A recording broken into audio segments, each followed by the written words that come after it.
My presentation is on the right to healthcare in the US colony of Puerto Rico, which is a small island in the Latin America hemisphere, but it is technically considered a Commonwealth of the United States. That being said, those who live in Puerto Rico are considered United States citizens, and they should receive the same rights and protections as all citizens of the United States, but that's not the case. And I'll show you a bit about how their rights aren't being protected specifically in terms of the right to healthcare. 60 to 80% of Puerto Rico's inhabitants depend on state-funded medical services like Medicare. And this is a stark comparison compared to the US national average of 31% enrollment in Medicaid. Despite the fact that the majority of Puerto Rican inhabitants rely on Medicaid, federal funding for Medicaid is capped for US territories like Puerto Rico, whereas funding for medical services in the states of the US matches the per capita income. In addition to the unequal distribution of medical funds, there's an unequal distribution of healthcare providers on the island. As you can see in this image, there's a high concentration of medical centers in the San Juan metropolitan area. That's the top, the top right cluster in this image. That high concentration in the metropolitan area leaves 72 out of 78 municipalities medically underserved. There's not access to medical centers in the rest of Puerto Rico, not sufficient access, I should say. In addition to this medical apartheid, there is a diaspora of Puerto Rican healthcare providers who are fleeing from the island, going to the mainland of the United States because they're not being sufficiently compensated for their medical care. There's more of an incentive to work in the space in the mainland of the US when they will be compensated. This results in less accessible healthcare for the inhabitants of Puerto Rico who remain on the island. After the hurricanes Irma and Maria that struck Puerto Rico in 2017, there was so much damage to the island. As you can see, roads were destroyed, homes were destroyed, hospitals were destroyed. It left only 3 hospitals open out of the 70 hospitals after the natural disaster. Everything else was in shambles. The hurricane destroyed electric grids, and even 2 months after the hurricanes, hospitals still relied on generator power, which was extremely unreliable and very dangerous for patients living in hospitals.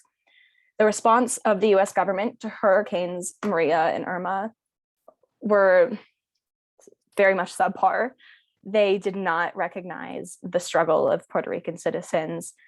And it's a bit disappointing to see the comparison between US government responses to hurricanes that struck Texas and Florida, which are 2 states in the mainland, compared to Hurricane Maria that struck Puerto Rico, one of the US territories. This infographic shows the amount of resource supplies that were allocated to Florida and Texas, and it shows that these were much high. There were much higher amounts of these survival supplies allocated to these in the mainland states of the United States. Additionally, Puerto Ricans waited 2 months longer than survivors of Hurricane Harvey and Irma for less than 1/4 of the total federal aid allocation for disaster relief.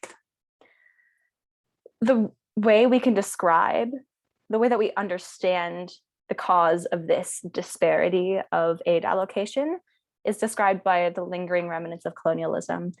There continues to be a territory clause in the US Constitution that authorizes unequal treatment of US territories compared with the US states. And this preferential treatment that favors states before colonies explains why Florida and Texas received more aid, and they received it with more haste as compared to the Puerto Rico island. This territory clause also explains why there's a capped funding of medical resources and medical healthcare allocated to the island of Puerto Rico.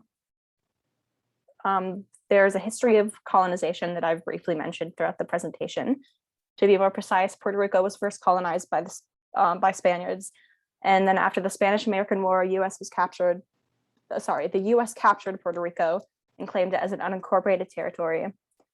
And now this residents who live in Puerto Rico are considered US citizens, but they don't benefit from all the human rights protections that the US Constitution guarantees. To further connect my case to class, we're going to review a bit about the International Covenant on Social and Economic Rights, which is a multilateral treaty adopted by the United Nations. It guarantees the protection of equal access to healthcare. It's been signed and ratified by virtually all parties involved in the United Nations General Assembly.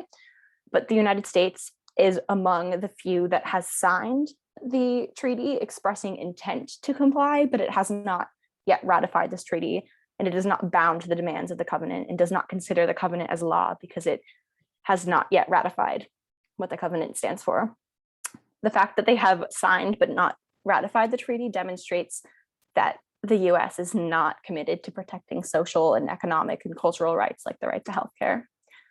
To effectively address the healthcare crisis in Puerto Rico, the US government must first guarantee equal healthcare coverage for all of its citizens if they are to ratify the International Covenant of Economic, Social, and Cultural Rights.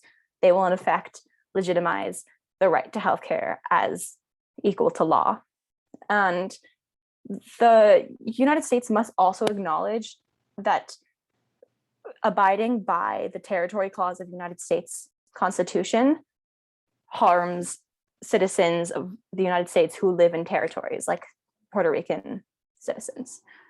Once we dismantle the old systems that perpetuate colonialism, we can then ensure that all US citizens receive the same protection of human rights. Here are my sources. Thank you for listening and watching. I hope that you learned something.